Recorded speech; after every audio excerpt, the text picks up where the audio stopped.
nuevamente le dejo el micrófono y le reitero mi aprecio y admiración por haber aceptado la invitación. Gracias.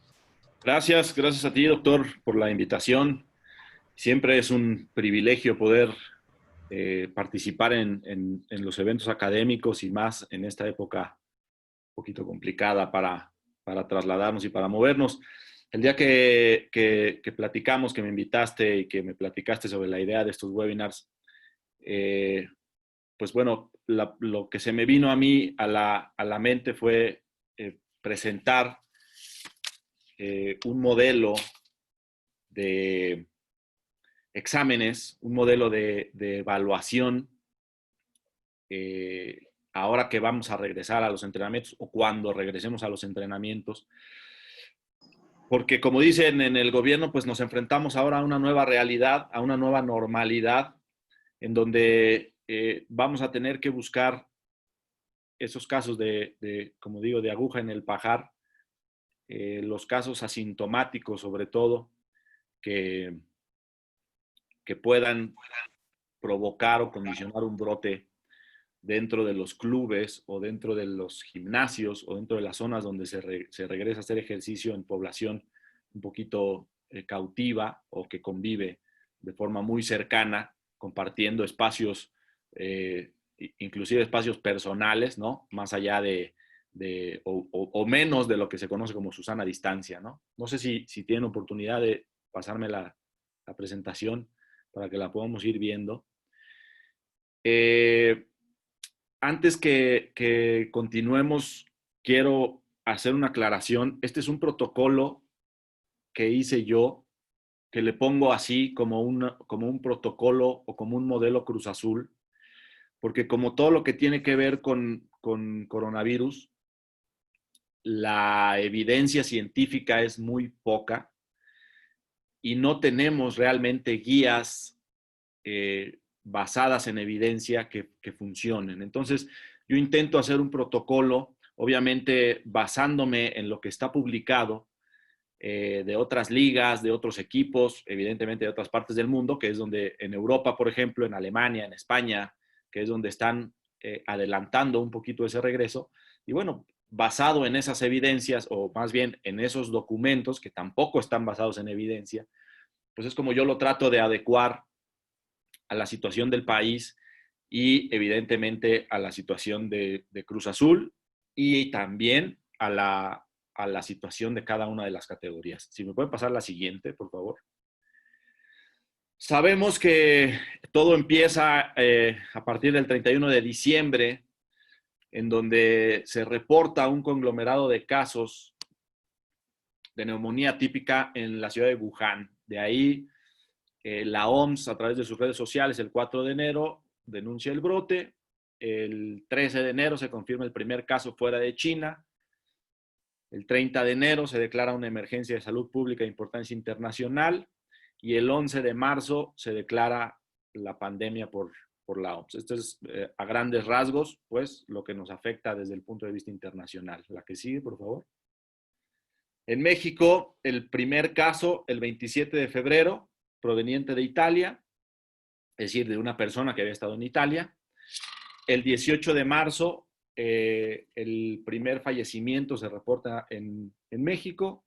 El 23 de marzo se instaura la Jornada Nacional de Sana Distancia, que, como sabemos, en muchos lugares y prácticamente en todas las escuelas, pues se empezó desde antes, ¿no? ¿Me pasas la anterior todavía, por favor? Y bueno, las fases, el 24 de marzo se declara fase 3 y ahí está mal, perdón, el 21 de abril es cuando se declara la fase 3. Esta es la evolución que ha tenido los informes gubernamentales dentro del país. Adelante, por favor. Aquí dentro del club, nuestra última participación de primer equipo y bueno, sub-20, sub-17 fue el 15 de marzo en el partido de la jornada 10 contra América.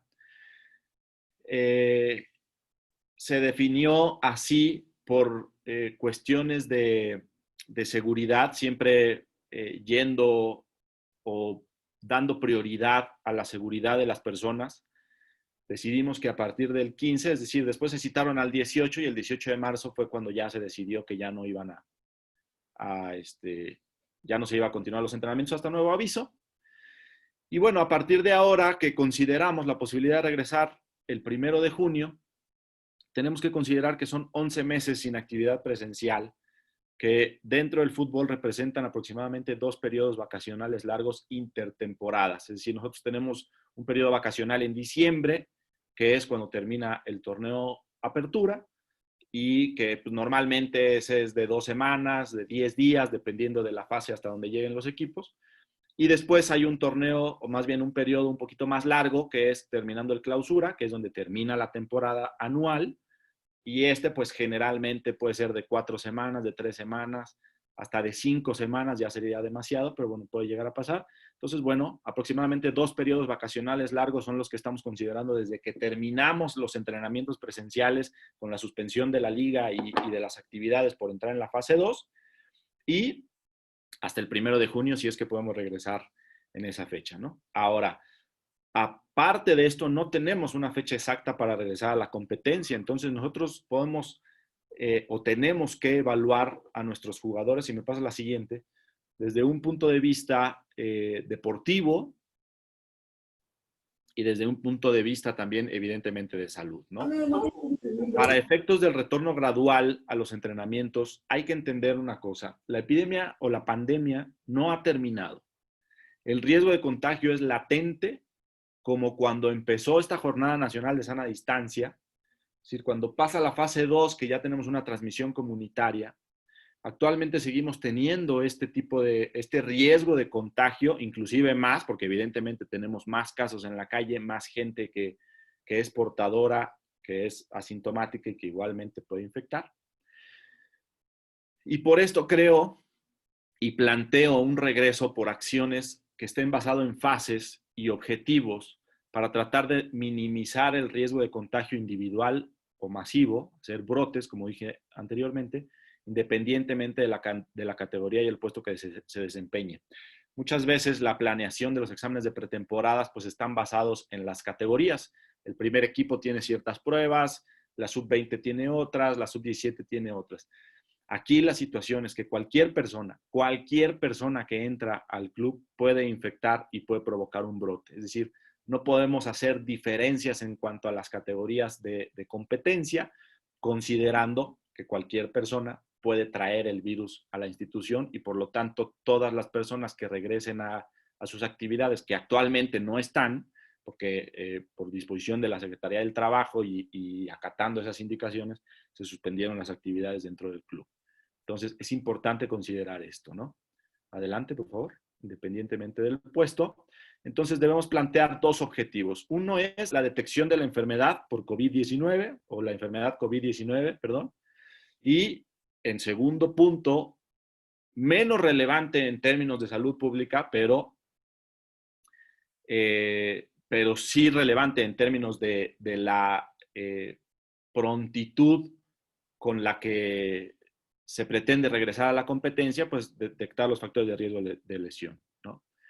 Dentro de la enfermedad COVID-19, pues exámenes que permitan en poco tiempo detectar signos y o síntomas de infección por el virus en personas con o sin síntomas, así como los factores de riesgo y obviamente el riesgo de lesión, asimetrías, deficiencias, capacidad aeróbica, agilidad, que lo vamos a ver un poquito más adelante. Adelante, por favor.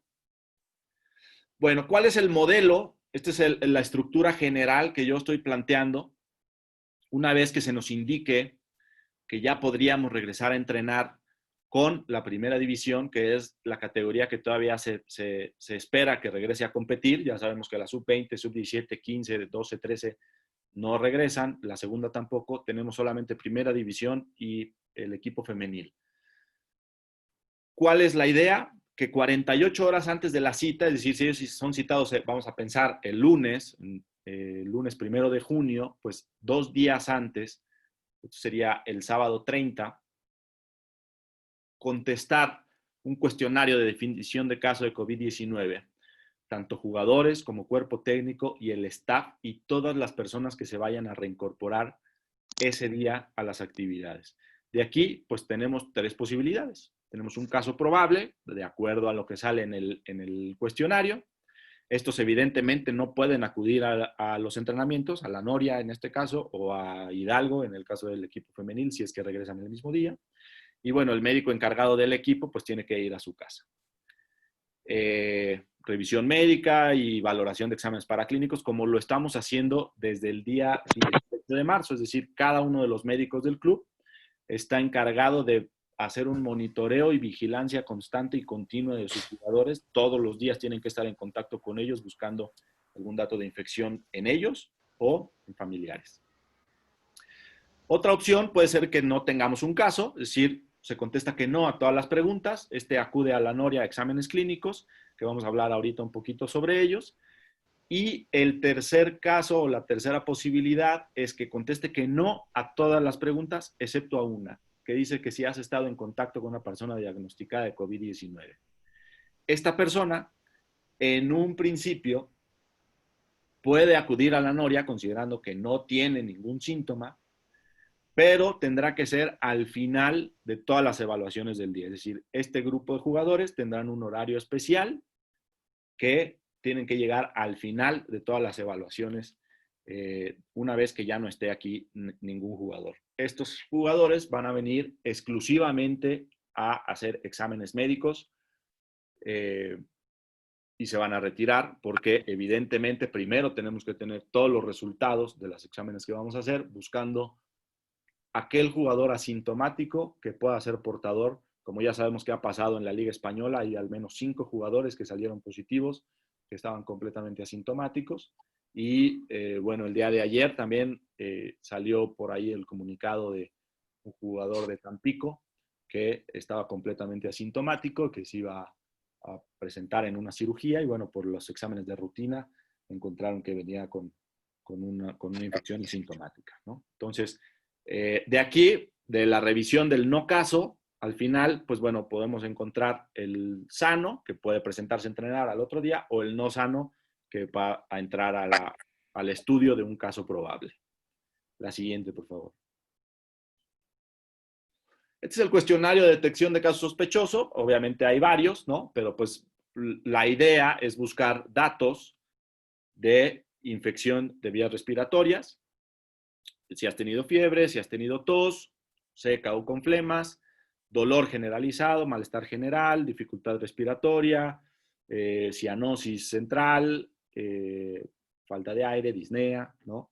Dolor de cabeza o de garganta. Y la última que les digo, has estado en contacto con una persona con diagnóstico confirmado de COVID-19. Esto quiere decir más de 15 minutos a menos de 2 metros en una habitación sin equipo de protección personal. Este es un criterio, una definición. Evidentemente sabemos que pues el contacto lo puedes tener inclusive en la calle o el contagio lo puedes tener inclusive en la calle con una persona que pase a tu lado y puedas tú de repente absorber el virus, ¿no? La que sigue, por favor. Bueno, ¿cuáles son las pruebas médicas que pretendemos realizar o que queremos nosotros instaurar dentro del protocolo? Es evidentemente una revisión clínica, nada va a sustituir esto. Medición de la temperatura, saturación de oxígeno, auscultación de campos pulmonares, inspección de orofaringea, datos pues generales de infección de vías respiratorias, apoyados por estudios paraclínicos como una biometría hemática, específicamente atendiendo a datos de leucopenia con linfopenia y neutrofilia, el dímero D, que está asociado también a infección severa, inclusive por COVID. Química sanguínea, velocidad de segmentación globular, proteína C reactiva, que pues nos hablan de procesos infecciosos, ¿no? Esto estamos hablando, obviamente, de casos asintomáticos, ¿no?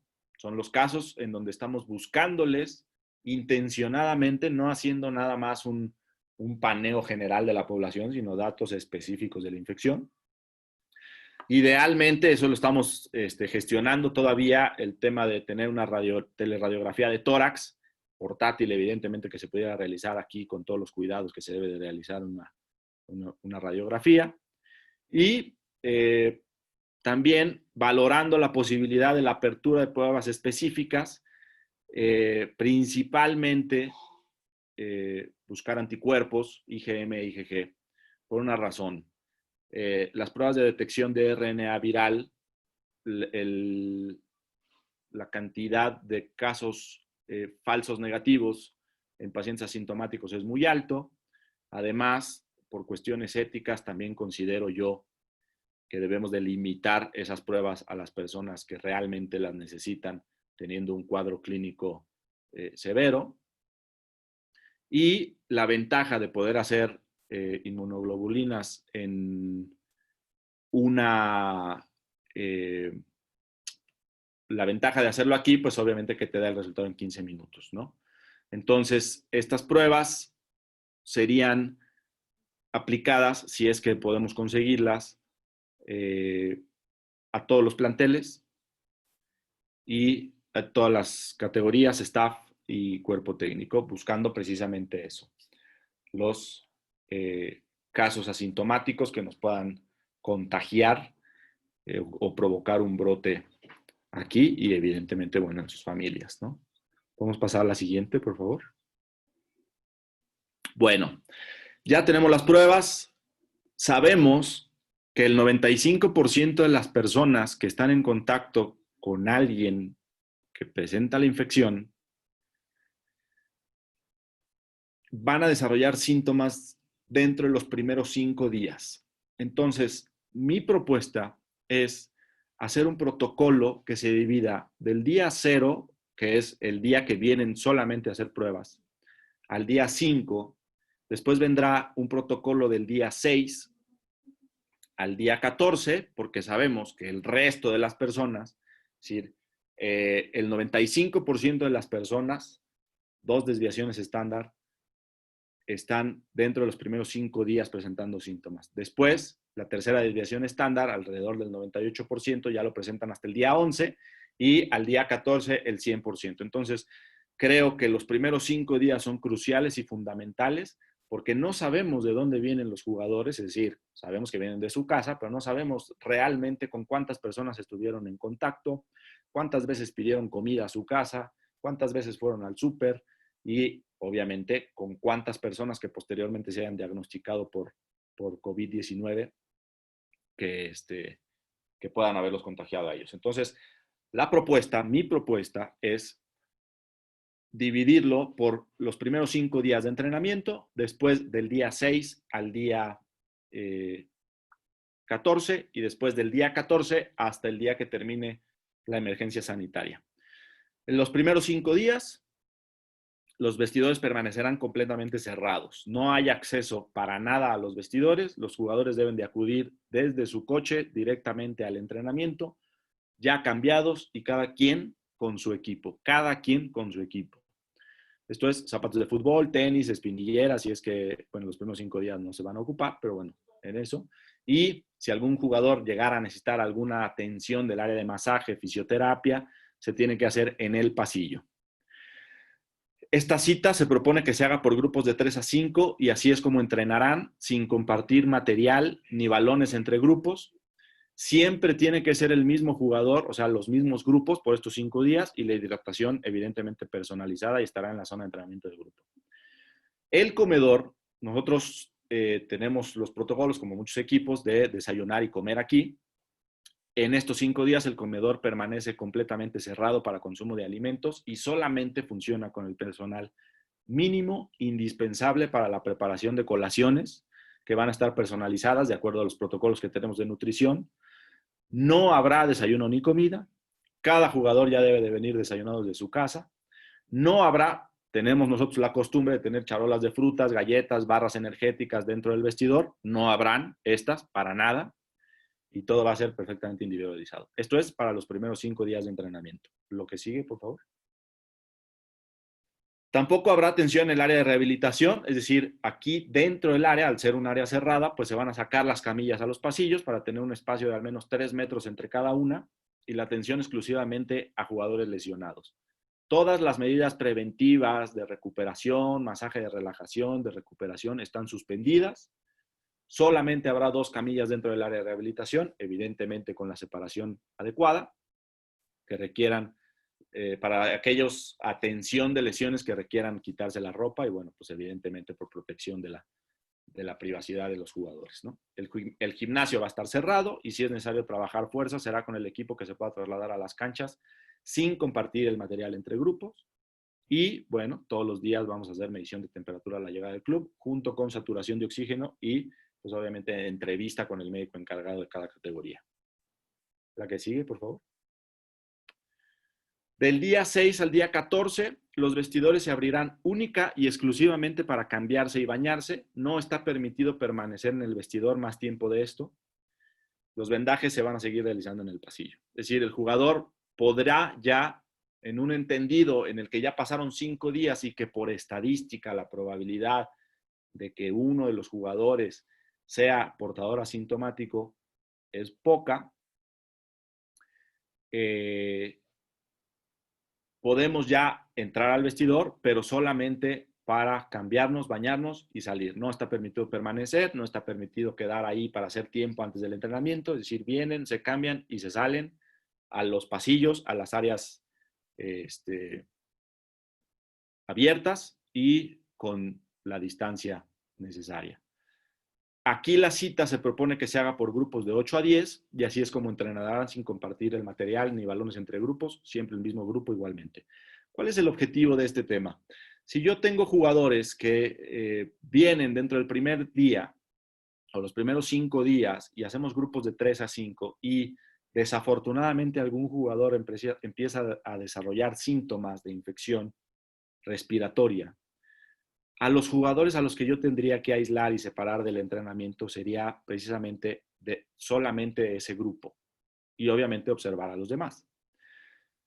Si nosotros desde un principio hacemos un entrenamiento grupal con entrada a vestidores, entrada a comedores, entrada a gimnasios y algún jugador desarrollara síntomas, pues tendríamos que suspender completamente todos los entrenamientos.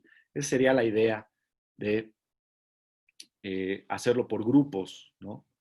Y bueno, en un entendido en el que desde el día 6 al día 14 las probabilidades de presentar síntomas por una infección por un portador asintomático se reducen a menos del 5%, pues bueno, por eso permitimos grupos de 8 a 10. El comedor sigue cerrado para el consumo de alimentos, nada de desayunos, nada de comidas dentro del club y no habrá tampoco frutas, galletas, barras, consumo en general, nada, todo individualizado. No habrá atención en el área de rehabilitación, las camillas van en los pasillos igualmente, solamente atención de lesionados y nada de medidas preventivas ni de recuperación. La que sigue, por favor. Del día 6 al 14 no habrá tampoco atención en el área de rehabilitación, perdón, esto ya lo puse en la diapositiva pasada. El gimnasio está abierto, todos los jugadores ya deberán de haber, bueno, porque el equipo le prestamos equipo a los jugadores de la primera división, ¿no? Entonces ya debemos tener aquí todo el material necesario del gimnasio. Solamente van a trabajar en grupos de 8, los mismos grupos que estamos planteando, de 8 a 10, y únicamente el trabajo indicado por el preparador físico en el momento indicado. No pueden hacer uso de gimnasio después de su sesión correspondiente, es decir, si un grupo termina de entrenar y después quiere regresar al gimnasio para hacer un trabajo preventivo, un trabajo específico, un trabajo especializado, eso no se puede hacer. Y el protocolo médico se va a continuar igual, la medición de la temperatura y saturación. La que sigue, por favor. Del día 14 hasta el final de la emergencia sanitaria, que está por lo menos prevista hasta el 25 de junio, en un principio, lo mismo, los vestidores se abrirán única y exclusivamente para cambiarse y bañarse. No está permitido permanecer en el vestidor más tiempo de esto. No hay masajes en el vestidor. Nosotros tenemos habilitado un área para masajes dentro del vestidor. Estos no se pueden realizar ahí hasta que termine la emergencia sanitaria. Ya se permitirá el entrenamiento grupal. El comedor se abrirá para el consumo de alimentos, de desayuno y comida. En el vestidor solamente habrá alimentos cerrados, es decir, vamos a quitar la fruta partida. Puede haber fruta entera, de tal forma que los jugadores pueden agarrarla, lavarla nuevamente y ya poderla ingerir. Y bueno, el uso del comedor es exclusivamente para la ingesta de alimentos, debiendo desalojarlo en cuanto se termine sin permanecer en él. Se habilita nuevamente la rehabilitación con todas las acciones. Solamente se va a permitir estar para lo que se viene a rehabilitación y después salir. No se puede permanecer en el área si no se está teniendo ninguna acción. Y el gimnasio puede estar abierto en lugares preventivos y trabajo grupal, dependiendo de salir del mismo una vez que se termina la rutina, es decir, tampoco permanecer más tiempo del indispensable ahí, ¿no? La que sigue, por favor. Los protocolos de regreso de fuerzas básicas que estamos proponiendo es que se hagan de forma escalonada a la noria para tener un mejor control en caso de que algún jugador llegue a tener algún dato de infección. Nosotros tenemos una escuela aquí en Acoxpa, cerca de la noria, que también algunas veces los equipos van a entrenar allá. Entonces, lo que se sugiere es que, por ejemplo, la Sub-20, que es un equipo del cual se apoya mucho la primera división con algunos jugadores, ellos podrían regresar el mismo día a entrenar, pero a las instalaciones de Acoxpa, y se va a realizar exactamente el mismo protocolo que la primera división, los mismos exámenes, la misma evaluación clínica y también, evidentemente, si conseguimos las pruebas serológicas, también se van a hacer. Y a partir del día 6 se puede incorporar el equipo a la noria, siguiendo exactamente los mismos lineamientos descritos para el día 6 al 14. Una vez que pasen estos primeros 5 días del equipo en Acoxpa, entonces la sub-17 podría regresar a entrenar igualmente los primeros 5 días en Acoxpa, haciéndose el mismo protocolo, y después regresar a la noria en la fase de los días 6 al 14 de su propio protocolo de regreso. Y los mismos protocolos para las demás categorías, siempre y cuando sea necesario que regresen, porque eso depende de la fecha de regreso de sus torneos. Entonces, si los torneos, por ejemplo, de la 15, de la 13, de la 12, no se están planeando hasta la temporada 2020-2021, pues no tendría ningún sentido exponerlos antes.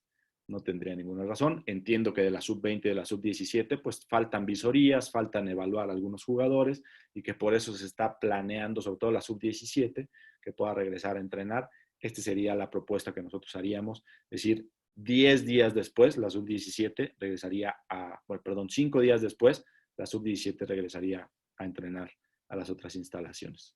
¿La que sigue, por favor? Bueno, hoy hubo anuncios en la conferencia matutina del presidente de la República, en donde, basado en el comportamiento de la pandemia, ellos proponen una estrategia de reapertura, en donde a partir del 18 de mayo se abren, me parece que son 269 municipios del país, que son solamente aquellos municipios que no tienen casos y que no están contiguos a municipios que hayan presentado casos. Entonces, realmente es muy poco la cantidad de municipios que se van a reabrir o que se pretende reabrir a partir del 18 de mayo. Del 18 de mayo al 1 de junio, una etapa de preparación, que es básicamente la evaluación de cómo se va comportando la pandemia dentro del territorio nacional. Se levanta, como bien dijeron en la mañana varias veces, la estrategia nacional y ahora se va a hacer una estrategia municipal. Entonces, por municipios se va a ir dando un semáforo que tiene 4 colores, que ahorita los vamos a ver. Me pasan la siguiente, por favor. Y que esos 4 colores dependerá de las actividades permitidas. Esta es la única información que tengo hasta ahorita de los municipios de La Esperanza, que son los municipios que van a abrir a partir del 18 de mayo. No tengo más definición de eso. Espero que en el transcurso del día pueda salir la lista y podamos contemplar alguna posibilidad de cuáles son los municipios que tienen ahí, ¿no? Este es el semáforo, que es muy interesante y muy importante para hacer un análisis profundo, ¿no? Hoy, evidentemente, estamos en rojo, todo el país, ¿no? Las actividades, solamente hay actividades esenciales, no hay espacios públicos abiertos, todas las personas vulnerables y no vulnerables estamos en casa o con la menor actividad posible para salir, y no hay actividades escolares. Entonces, ¿Qué es lo que va a pasar? Entiendo yo, a partir del 18 de mayo hasta el 1 de junio, que todos los días van a ir evaluando por municipios y por estados los semáforos de cada uno de los lugares, y dependiendo del semáforo va a ser la actividad que se pueda permitir.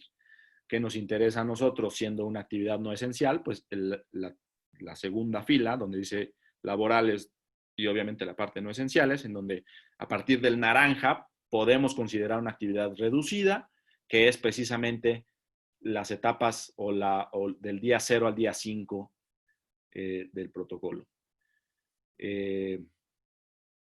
La que sigue, por favor.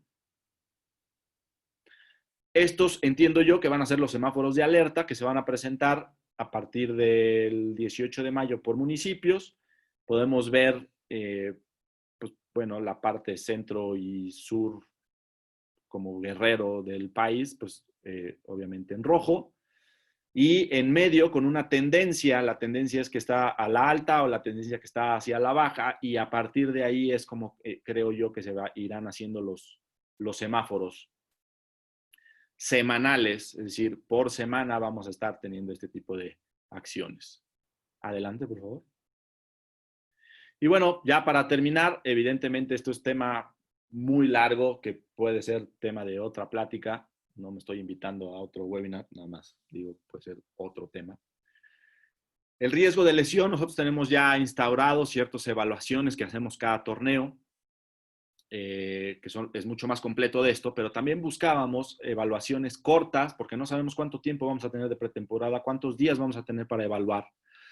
Entonces, bueno, buscábamos pruebas que pudiéramos hacer prácticamente en un solo día, que incluyen la composición corporal, incluyendo perímetros de muslo y pantorrilla para poder comparar asimetrías, arcos de movilidad. Sorprendería, o por lo menos a mí me sorprendió, la cantidad de deficiencias de arcos de movilidad que encontramos en una evaluación tan simple como la medición del ROM en jugadores de primera división, de sub-20 y sub-17. Tenemos la posibilidad de hacer pruebas isométricas de cadera, del groin bar, pruebas excéntricas de isquiotibiales con el Northboard, L-test o T-test como prueba de agilidad, porque tenemos basales de cada uno de los jugadores en las pretemporadas pasadas y cada vez que salen de lesión, es uno de los criterios de alta de lesión.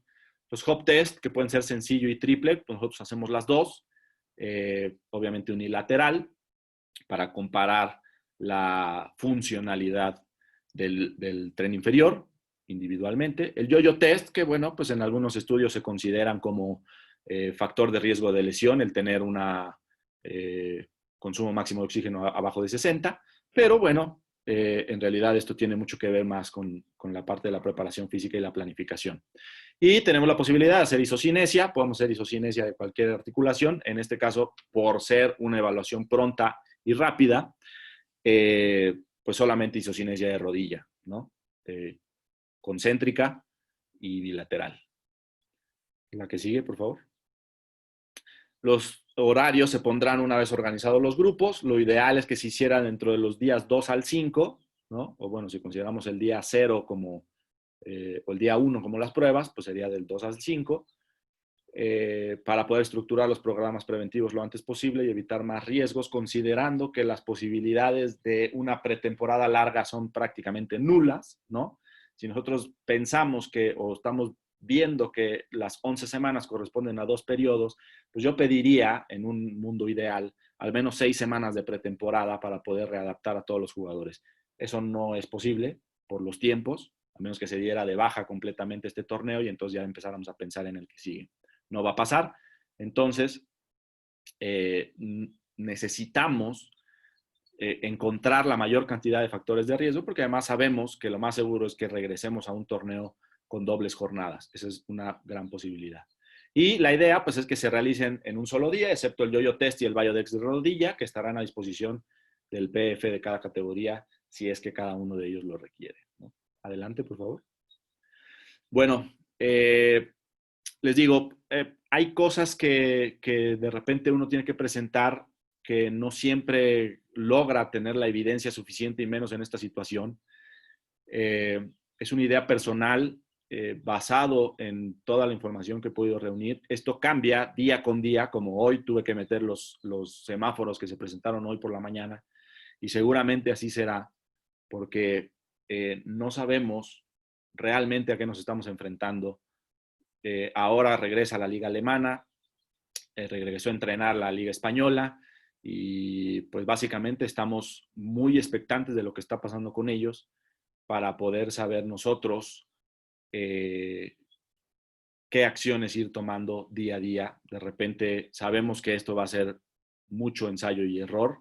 No sabemos cuál protocolo es el ideal, no sabemos cuáles son las pruebas ideales, no sabemos cuáles son el momento ideal para hacerlo, pero pues basado en, en la información que tenemos es como vamos haciendo nosotros nuestro protocolo día a día.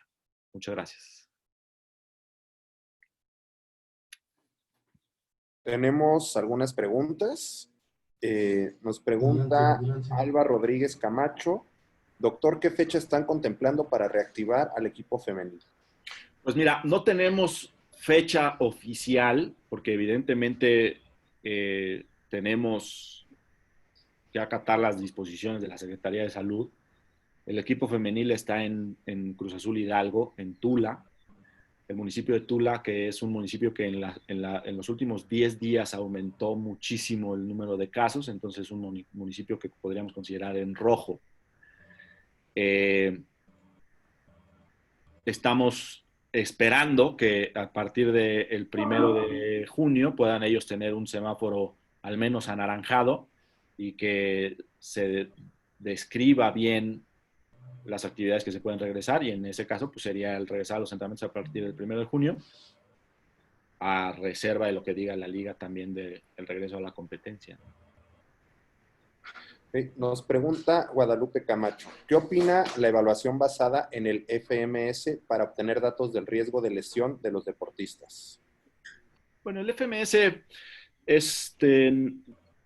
no es definitivamente mi favorito. Es un protocolo hecho más hacia jugadores de fútbol americano, que te puede dar limitantes en algunas funcionalidades. Sin embargo, cuando lo comparas con el riesgo de lesión, eso lo hicimos anteriormente. Yo trabajaba en Santos y en algún momento crucé esa correlación de una calificación baja del FMS con el riesgo de lesión y no existía. No había ni siquiera asociación, ya no digas una correlación baja, no había una asociación real en cuanto a estadísticamente hablando, ¿no? No había una significancia estadística. Entonces yo la verdad no lo uso. Claro, era una población, era un solo equipo, o sea, una sola población, eran varios equipos los que evaluamos, pero todos del mismo grupo. Entonces, bueno, no es mi favorito, la verdad no lo ocupamos aquí. Nos pregunta Fab, en el aspecto CV, ¿hay algún plan de evaluación? Me imagino cardiovascular. Bueno, tenemos la posibilidad de hacer electrocardiogramas aquí y sí tengo contemplada la posibilidad de citar, como siempre lo hacemos, a un cardiólogo que le hace un ecocardiograma, porque si lo hacemos normalmente después de una parada de actividad de 4 semanas, pues evidentemente a 11 semanas debería de estar también. Esto tiene que ver más con la evaluación deportiva que realmente con la evaluación por el COVID, ¿no? Pero sí, en ese aspecto sí. Desde el punto de vista de capacidad aeróbica, bueno, pues pongo yo a disposición del preparador físico el tema del yo-yo test. No tenemos contemplado, no vamos a hacer ergometrías en esta etapa. Sí hacemos ergometrías inclusive con análisis de gases en las pretemporadas largas, ¿no? Pero en esta ocasión no, por lo que ya comenté del tiempo que vamos a tener para entregar el plantel en las mejores condiciones de salud, por lo menos. Perfecto. Nos pregunta Arturo Almazán, ¿la FIFA y la Femex Food deberían de dar guías? ¿No lo hacen? Bueno, la FIFA está de repente sacando algunos comunicados, igual que la Liga, igual que la Liga de España. Hasta ahorita la Femex Food no se ha pronunciado, por lo menos no me ha llegado a mí ninguna información. Creo que estamos todos muy expectantes de lo que pueda salir en el día a día de la información gubernamental, y creo que por eso la Femex Food no se ha pronunciado de manera oficial. Hay algunos grupos de médicos que estamos trabajando en coordinación, haciendo protocolos y proponiendo precisamente lo mismo que hago yo acá con ustedes, proponiendo algunos protocolos, aunque pues todavía no se hace de manera oficial. Y bueno, el tema de la FIFA, bueno, pues sí, seguramente también sacan comunicados, sugerencias, pero bueno, pues ahí tienes que adaptarlas a tu realidad siempre, ¿no? Nos pregunta Karen Alvarado, ¿existe algún plan por si se encuentra algún caso positivo dentro del club durante el regreso a la actividad?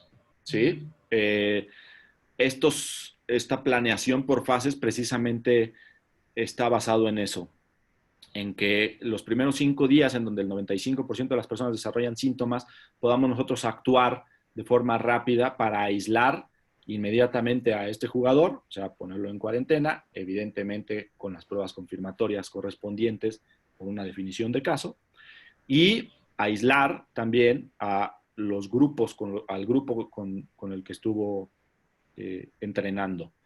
Evidentemente, a partir de ahí, la situación, pues bueno, es la vigilancia diaria de signos y síntomas que nos puedan orientar hacia datos tempranos de complicación de la enfermedad, de afectación pulmonar importante, y bueno, pues obviamente la atención hospitalaria, que esperemos que no sea requerida con nadie, más allá de lo que esté pasando, ¿no?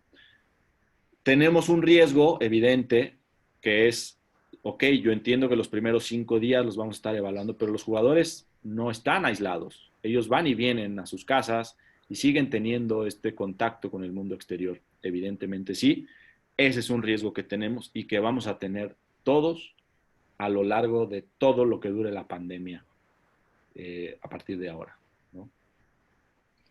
Por último, nos pregunta el doctor Villalba, ¿de qué manera consideran controlar a los jugadores, staff y cuerpo técnico posterior al entrenamiento, pensando en el periodo de incubación del virus? ¿Cada cuándo realizarán exploración clínica y exámenes de laboratorio y gabinete? La exploración clínica se va a hacer diario, es decir, diario los jugadores van a pasar por un control de temperatura, de saturación de oxígeno y auscultación de campos pulmonares. Eso es diario. Y obviamente, pues bueno, el cuestionario, ¿no? De cómo estás, cómo te sientes, en tu familia, cómo están, tos, fiebre, malestar general, ese mismo cuestionario que nosotros estuvimos platicando. Esto es staff, cuerpo técnico y jugadores toda vez que lleguen a la noria. No tenemos otra manera de controlar a toda la población más que dando pláticas informativas y hablando del riesgo que implica el contraer la infección en algún espacio público y llevarlo a tu casa y afectar a tu familia. Esa es la realidad. En este momento, hasta ahorita, no tenemos otra manera de hacerlo, ¿no?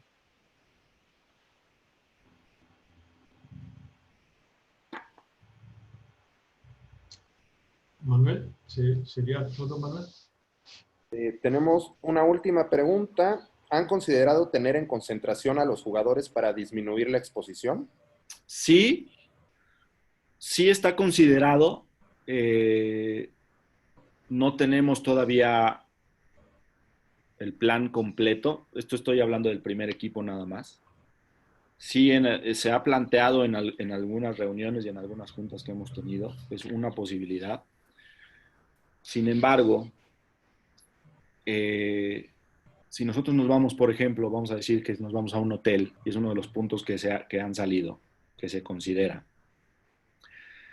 Te vas a un hotel, en el hotel hay gente, en el hotel hay gente en la cocina, hay gente que nos ayuda, meseros, chefs, recamareras.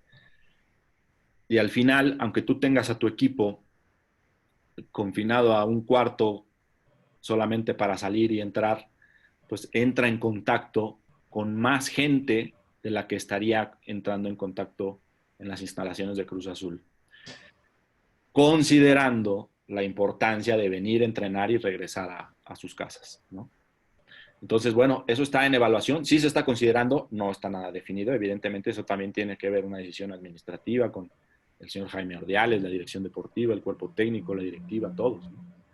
no es tampoco la máxima solución, ni como si fuera evitar completamente el cerrar la posibilidad de una infección, por lo mismo, porque también estás en contacto con gente que está en el hotel, con aficionados, con gente de limpieza del hotel, bueno, ya lo comenté, ¿no? Del comedor, de la limpieza de cuartos y demás, ¿no? Finalizamos las preguntas. Muchísimas gracias, doctor Odín. Aprecio mucho su participación. Espero que esta información sea de mucho interés para todos. Y gracias por compartir el conocimiento y el protocolo que están desarrollando en el Club de Fútbol Cruz Azul. Aprecio su participación. Y amigos, el día de mañana tendremos también la participación del doctor Arriaga. Edgar Arriaga es médico del deporte, el cual también tocará otro tema interesante, por lo cual los invito para vernos el día de mañana a la misma hora. El ID del Zoom es el mismo de aquí en adelante para todas las conferencias que tenemos programadas hasta el día 15 de junio. Muchísimas gracias y que tengan una excelente tarde. Doctor, nuevamente muchísimas gracias por tu participación. Gracias, muchas gracias por la invitación. Con mucho gusto, pero estamos pendientes para la segunda. Seguro. Cuídate, buen día. Igualmente, gracias. Gracias.